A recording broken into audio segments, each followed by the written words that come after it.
你以为岸上观光就是放松吗？错。今天这一集，我们要从邮轮躺平日直接跳到开车开到怀疑人生的 Road to Hana。从魔法森林里的瀑布，大树底下的迷宫，到闪耀的黑沙滩；从香甜的香蕉面包、神秘的热带水果，到过分热情的蚊子。对我而言，这是一趟不去会后悔，去了后悔一整天的公路探险。欢迎收看15天夏威夷邮轮旅行第2集 Road to Hana。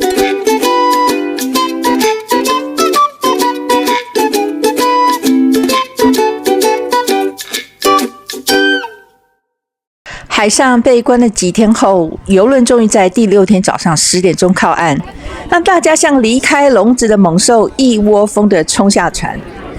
为了搭乘 Uber 呢，我们顶着大太阳走了20分钟才抵达搭乘区，接着再飙到机场取车，11点半才真正上路，整整浪费了1个半小时，行程大幅的缩水。那为了赶在日落之前离开，确保在天黑前回到主要道路上，我们在下午4点半左右抵达哈纳小镇之后呢，没多久就原路返回。那因为哈纳公路完全没有路灯，沿路贯穿雨林、悬崖、单向桥和走不完的蜿蜒山路。一旦入夜，能见度骤降，随时都有可能起雾或下雨，这绝对不是开玩笑的挑战。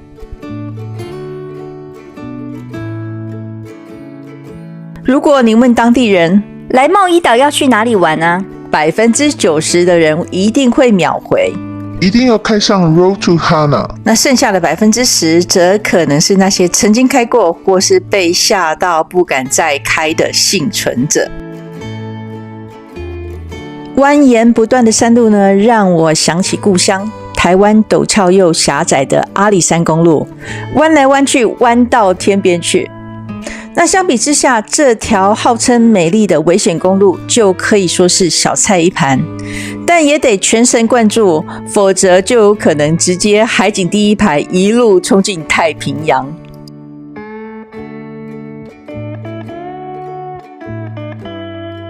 开了一大段山路之后，发现距离太阳下山我们仅剩下6个小时不到，所以放弃了雨林健行，只能快闪打卡几个景点。那有些景点简直是公路电影场景。那说真的，热带雨林瀑布随手一拍都是 IG 打卡圣地。如果我有更多的时间，我肯定跳下去来个瀑布浴。还有沿途的树木更是奇特，好多的大树都长了像这样长长的胡子，长胡随风飘飘，就像是一位和蔼的老先生轻轻地跟我们打招呼。开过无数个弯道，终于来到哈纳公路上的观景台。走下几个台阶后，就可以看到眼前一大片翠绿的山谷，一路延伸到太平洋。那当然，这么梦幻的地方，怎么少得了观光客专属的高级享受呢？就是这个小摊子，一杯荔枝 Pina Colada 10块钱美元。我拿到手的瞬间，直接从好贵好贵变成好好喝哦！椰奶的香醇丝滑，凤梨的酸甜，荔枝的果香，还有莱姆酒的微辣，搭配这片热带雨林的美景，我瞬间觉得这10块钱值得了。Pina Colada， 那是 Pina Colada 是什么做的？是 Coconut。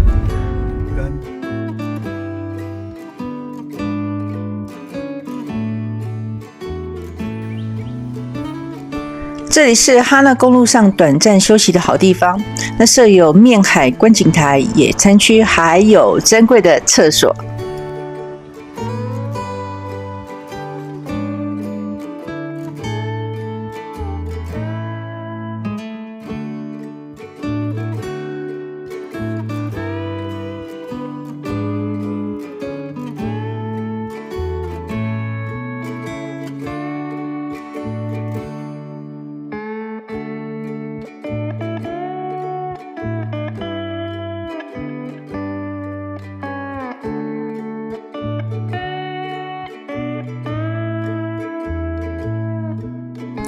人家说停车的地方就是看戏的地方，我赶紧跑来看看。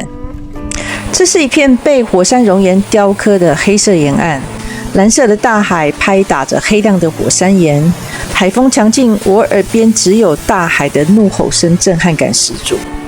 那这里没有观光客的喧嚣，取而代之的是一股与大自然的正面对决。人家还说，半岛上藏着一座见证了这片土地狂野与坚韧的石墙教堂。这教堂建于1856年，曾经在大海啸来袭时成为唯一幸存的建筑。很可惜，我们在小路中绕来绕去，还是找不到。但 surprise， 竟然无意间开到这家网红香蕉面包。这香蕉面包就在半岛上，那据说这是哈纳公路上最强的面包，连美食节目都争相来采访。不过人真的超多，我们站在队伍里面，眼睁睁的看着游客狂扫，还有人直接带走6条。那轮到我们的时候，老板说 sold out， 还要再等半小时。虾米，我们已经分分秒秒在跟时间赛跑了，哪有可能啊？我们只好继续往前走。结果往前开没多久，遇到另外一家号称41年老店的正宗香蕉面包。那抱持着梅雨虾也好的心情，试吃了一口。Oh my god， 这也太好吃了吧！我边吃边感谢土地公赐我们这夏威夷道地的下午茶。这香蕉面包不但湿润绵密，而且不会太干或太甜。浓郁的香蕉香，入口后还有淡淡的焦糖风味。老实说，我不太爱吃香蕉面包，但是这个呢，竟然让我吃掉一整条。那吃完之后，才突然意识到 ，wait， 那家 Auntie Sandy's 香蕉面包会不会更厉害？我发誓，下次来就算排到长出香蕉树，我也一定要吃到那条与我擦肩而过的香蕉面包。来到公路的某个转角，毫不起眼的一棵大树底下的根部，竟然隐藏着千年的火山熔岩地下通道。那入口处几乎都被树根掩盖住了。这时候，我的冒险魂又发作了，忍不住进去一探究竟。一踏进洞穴里，黑暗瞬间被吞噬了。温度急速下降，那空气中弥漫着潮湿土壤的气息，还带着一丝丝千年熔岩的味道。岩壁上仍然可以看到熔岩流动所走过的痕迹，四周静悄悄的，只听到我自己呼吸的声音。我越往黑暗的洞穴里面走，越有一种错觉，仿佛闯进了夏威夷版的 Indiana Jones 的探险片。如果下一秒蝙蝠飞出来，我也不会觉得意外。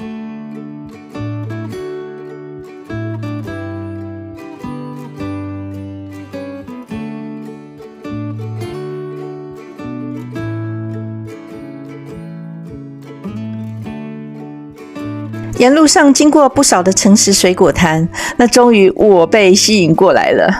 顾名思义，也就是老板不在，自己来。有些是我素未谋面的水果，我随便挑了几颗。百香果莱姆2颗1美元，柠檬1颗1美元，洛梨1颗2块钱，香蕉2根1美元。于是就买了这堆。剥开来一看，原来是不同品种的柑橘类，只是它们都长成我不熟悉的样子。这颗黄色的百香果一口咬下去，酸甜滋味，我立刻被圈粉了，直接成为茂宜岛诚实水果摊的忠实信徒。但是唯一的代价就是在我挑水果的同时，脚已经被蚊子叮成红豆冰了。即便如此，这些水果的美味还是让我甘愿以身试闻。这黑沙滩坐落于茂宜岛东侧的州立公园里面。那由于是热门景点，务必记得提前上网预约停车申请入园的人数。那因为现场需要出示 QR code 才能进入，否则就是白跑一趟。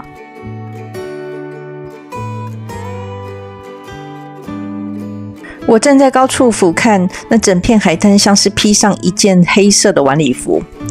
脚下的黑沙其实是火山熔岩经过千百年的冷却风化之后，被海浪一点一滴的冲刷而成的结晶。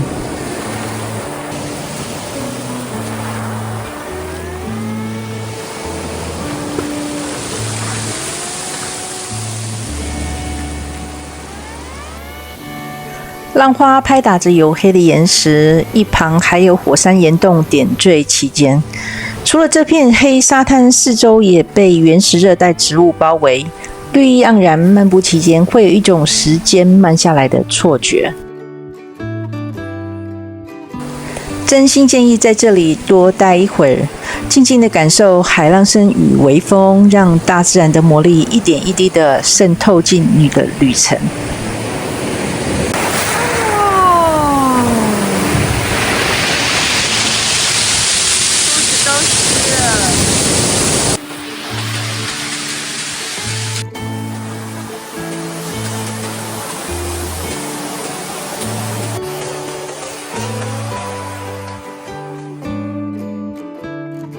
终于抵达了 Hana 小镇，这里也就是 Hana 公路的终点。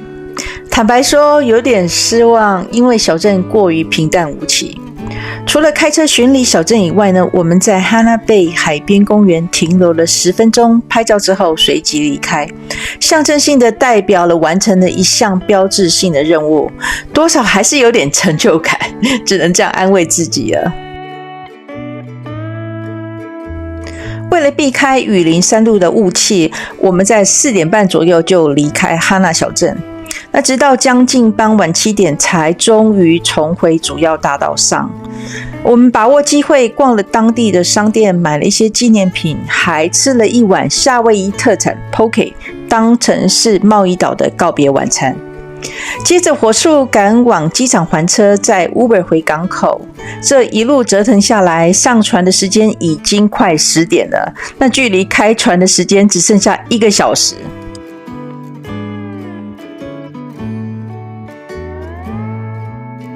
我后悔的是，这趟哈纳公路之旅真的是一趟时间与风景的赛跑。虽然靠岸的时间有13个小时，但实际在哈纳公路上的观光时间却只有5个小时。